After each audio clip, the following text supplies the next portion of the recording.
Hello students, today we are going to see the vector form of Newton's law of gravitation. इसके पहले वाले video में मैंने Newton's law of gravitation समझा दिया, उसका हमने SI unit and CGS unit देख लिया। Now we will see how it can be represented in the vector form. तो let us begin. Let us draw two particle system. ठीक है, हमें दो पार्टिकल सिस्टम हम ड्रॉ कर लेते हैं जल्दी से। ए एक पोजीशन है और बी दूसरा पोजीशन है। ए में एक पार्टिकल है, उसका मास है कैपिटल एम, एंड बी जो पार्टिकल है उसका मास है स्मॉल एम। यहाँ पे हम पोजीशन वेक्टर r1 बार से डिनोट करेंगे फ्रॉम ओरिजिन से, और इसका जो पोजीशन वेक्टर है r2 bar.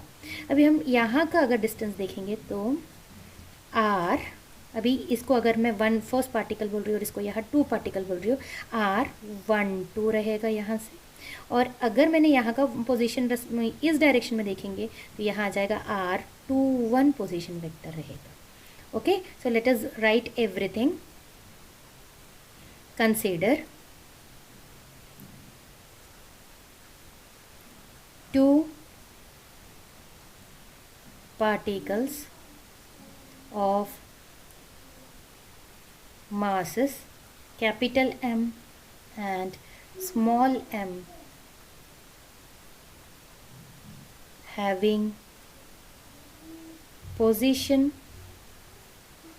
vectors r1 bar and r2 bar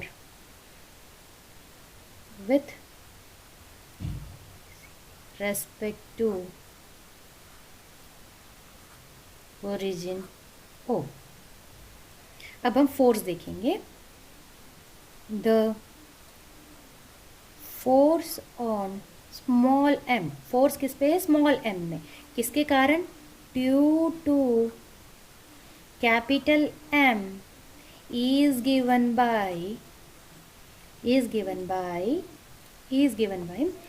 F12 is equal to minus capital G capital M small m divided by R12 the whole square into R12 cap. This is R12 represent unit vector. It is having magnitude 1 but it only represent the direction. ये सिर्फ direction बता रहा है कौन से direction में, और इसका मैग्नीट्यूड इज इक्वल टू 1 है। तो वो भी लिख लेते हैं। Where R12 is the unit vector directed from A to B, बता दिया। अब नेगेटिव साइन के बारे में बताइए। तो नेगेटिव साइन क्या बताता है? Negative sign indicates that force is attractive in nature. Force कैसा है? अट्रैक्टिव नेचर है। ठीक है, अभी हमें ये पता है R12 और R21 के बीच में क्या रिलेशन है? R21 दोनों का डायरेक्शन अलग अलग है, यानी R12 is equal to minus of R21। So this is your equation number 1, this is your equation number 2। तो हम दूसरा वाला फोर्स भी लिख लेते हैं। नहीं, इसी इक्वेशन को हम चेंज कर देंगे, R12 के जगह पे हम इससे रिप्लेस कर देंगे। तो सब्स्टिट्यूटिंग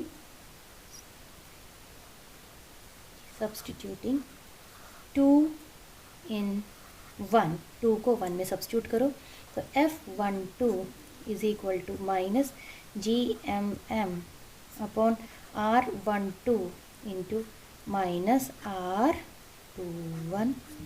ठीक है, अब माइनस माइनस हो गया प्लस, GMM अपॉन ये स्क्वायर है R12 square into R21। Now हमें एक और प्रॉपर्टी पता है, R12 cap, mod of R12 is equal to mod of R21। ठीक है, 21। अब squaring both sides,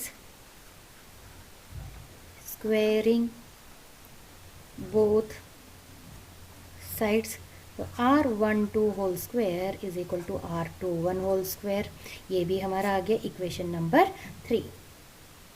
let's equation number 3। तो इक्वेशन नंबर 3 को हम सब्स्टिट्यूट करेंगे equation number 2।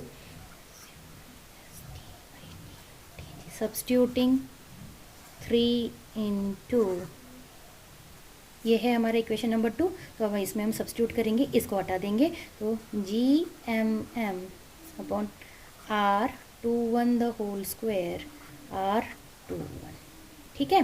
But we know that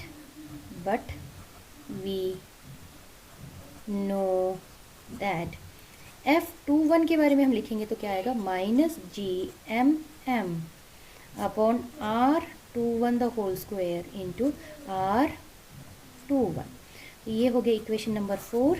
equation number 5, now comparing equation 4 and 5, तो सिर्फ एक यहाँ पे एक माइनस साइन, तो ये माइनस साइन यहाँ पे रिप्लेस करेंगे, तो F12 is equal to minus F21 हो जाएगा। So let's write F12 is equal to minus F21। This is very important. Force in 1-2 direction is equal to minus force in the 2-1 direction. Hence we can conclude, hence what are the conclusion we draw from this equation, we will write, hence we can conclude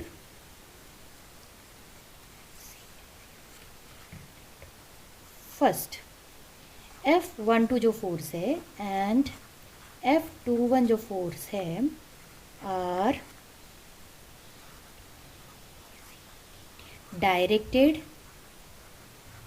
towards centre, ये centre की तरफ में direction रहेगा, directed towards centre of mass of particle, centre of mass of the particle की तरफ रहेगा। So gravitational forces are central forces. इसके पहले भी मैंने जब तुम्हें एरियल वेलोसिटी वगैरह जो डेरिवेशन करा था तब तुम्हें मैंने बताया कि जो हमारा अर्थ सिस्टम है वो सेंट्रल फोर्स के अंदर आता है, तो this is the why it comes under that is the reason. इसके कारण जो हमारा ग्रेविटेशनल फोर्सेस है उसे हमने कहाँ पे रखा है, सेंट्रल फोर्स वाले सिस्टम में रखा है, ठीक है। And second conclusion we draw is the gravitational forces between two bodies are equal in magnitude, are equal in magnitude. हमने देखा दोनों का मैग्नीट्यूड इक्वल है बट दोनों का डायरेक्शन कैसा है, opposite. Equal in magnitude and opposite in direction. Very important. From these two inferences we draw from this final result, and ये हमारा equation number 6 है। Thank you.